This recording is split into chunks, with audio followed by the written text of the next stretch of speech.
देखिए, आज हम गोहाना में हैं और यहाँ कई गाँवों का जो मुआवजा है फसल खराबे का वो नहीं दिया है और मालूम हुआ है कि उसका काफ़ी लोगों का तो प्रीमियम वापस कर दिया है। ये मॉडर्न लूट है और सरकार की और प्रशासन की सह पर है। जब फसल खराब ना हो तो फिर तो प्रीमियम भरा हुआ ठीक है, और अगर फसल खराब हो जाए फिर प्रीमियम में खराबी है, फिर वो साल बाद वापस कर दिया। 420 का मुकदमा दर्ज बनता है। मानता है मौके का डीसी कि हाँ 420 का मुकदमा बनता है, लेकिन फिर भी कार्रवाई नहीं है। किसके पास में जाके रोएं?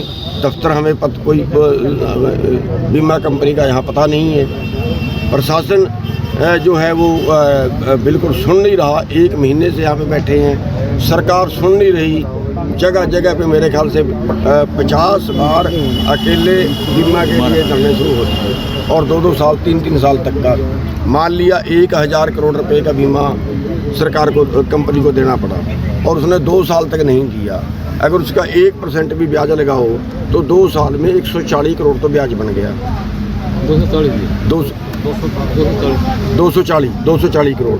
तो कौन जिम्मेवार है जिसका 240 के ऊपर भी अभी ब्याज लगेगा तो 250 करोड़ से ऊपर जाएगा। 250 करोड़ रुपया तो उसने अवैध तौर पे मार लिया, सरासर बेईमानी कर ली। और यहाँ अगर कोई 10,000 की 5,000 की चोरी कर ले, उसको रात को ही पकड़ के पुलिस रख जाएगी। अब अगला कदम क्या होगा? देखिए, अगला कदम तो फिलहाल चेतावनी ही दे रहे हैं, और अगला कदम तो जिस दिन उठाना पड़ गया फिर ये जीप निकल जाएगी नहीं कि फिर ये कहेंगे वो दंगे करते हैं, फिर ये कहेंगे आप झगड़ा करते हो, आप लोगों को तंग करते हो, आप प्रशासन को तंग करते हो, फिर ये कहेंगे। तो इसलिए हमारी चेतावनी है कि हम कुछ नहीं मांग रहे, अपना बीमा मांग रहे हैं और 1 महीने से बैठे हैं। शराफत से सुन ले, आज तुमको चेतावनी दे रही है। तो कितने दिन का समय दे रहे हैं? इलेक्शन लड़ने की बड़ी बात। अगर 5-4 दिन में इन्होंने ना किया तो अगला कॉल देनी पड़ेगी, अगला कदम सख्त उठाना पड़ेगा। फिर और कितना टाइम है इनको? सारी उम्र तो बैठने से रहे। अब लोगों की फसलें आ गई, वो भी देखनी है। तो अब भी लगातार जो है चुनाव लड़ने की बात कह रहे हैं, बार-बार चुनाव, बार-बार की। बिल्कुल बार-बार चुनाव की इसलिए कह रहा हूँ कि सर के ये जो राजनीतिक जो लोग हैं ये अपना धर्म नहीं निभा रहे हैं। ये अपनी पार्टी का जो बॉस होता है उसकी चमचागिरी करते हैं, और वो उनकी पार्टी का बॉस इन कंपनियों से पैसे लेता है, इन कंपनियों से चंदा लेता है। इसलिए कोई पार्टी किसानों के पक्ष में और इन कंपनियों के खिलाफ नहीं बोल रही है। अगर किसानों को कंपनियों पे काबू करना है, जनता को कंपनियों की गुलामी से बचना है, तो फिर जनता को इस राजनीति को बदलना पड़ेगा।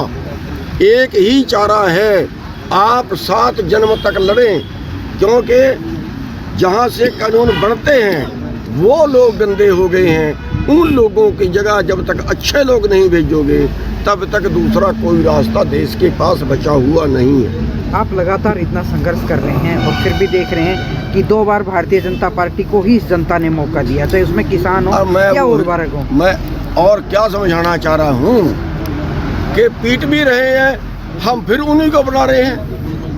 बस ज़्यादा से ज़्यादा हम ये करेंगे कि ना ये ज़्यादा पीटते हैं, उन्होंने कम पीटा था, उन कम पीटने वालों को बना दे, अगले बार में चाहे वो उससे भी ज़्यादा पीटे। आगामी चुनाव में क्या विरोध देखने को मिलेगा सरकार का? अरे किसका विरोध करें? इनका करें तो दूसरे को फायदा होगा। तो आप हरियाणा में कितने उम्मीदवारों को यही तो रोना है, हम उतारने काबिल नहीं है, हमारे पास पैसा कहाँ है, पैसे बिना चुनाव नहीं होता।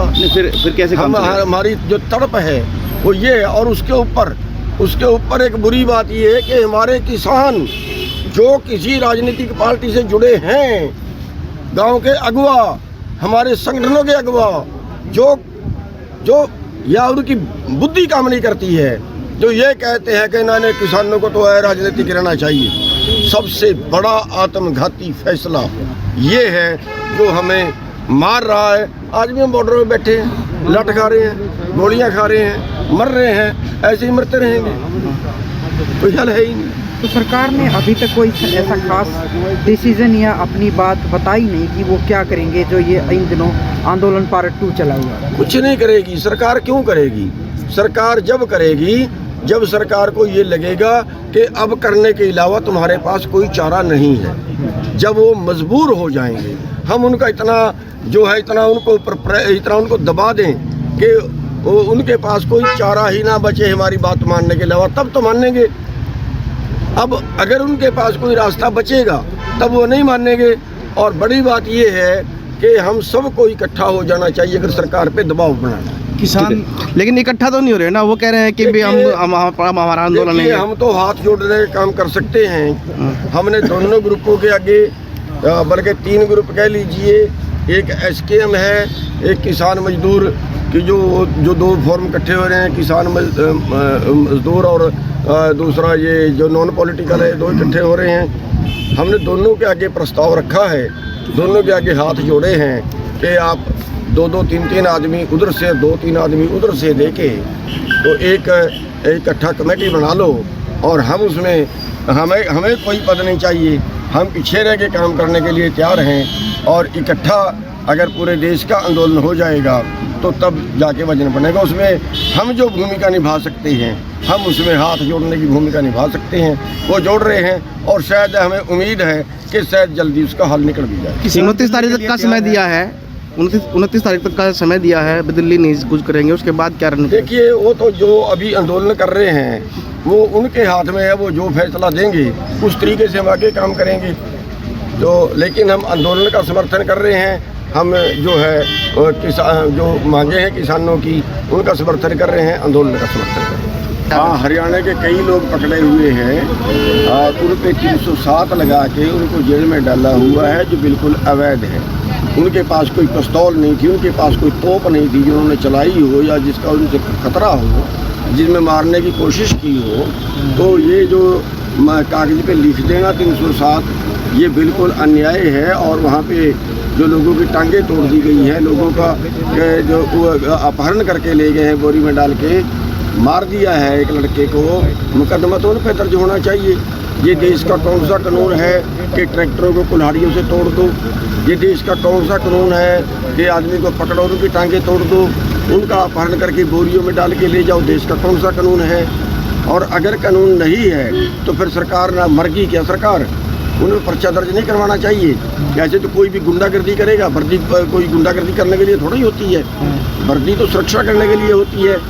और अगर सुरक्षा करने वाले ही गुंडागर्दी करे, ट्रालियों में बढ़ के लोगों को मारा है, तो उन पे पर्चा दर्ज होना चाहिए। पर्चा इन लोगों पे दर्ज कर रहे हैं जिनका कसूर कोई नहीं है। तो सरकार को जो है वो सोचना चाहिए और ये केस तुरंत वापस ले लिया। पंचायत भी रखी है 1 तारीख की, 1 मार्च की। हम आएंगे 1 तारीख की पंचायत में आएंगे और सरकार को जो है वो इस तरह से कोई अपनी पावर का अवैध इस्तेमाल नहीं करना चाहिए। अवैध इस्तेमाल जिस चीज़ का भी होता है, परमात्मा उसको वापस ले लेता है उस पावर।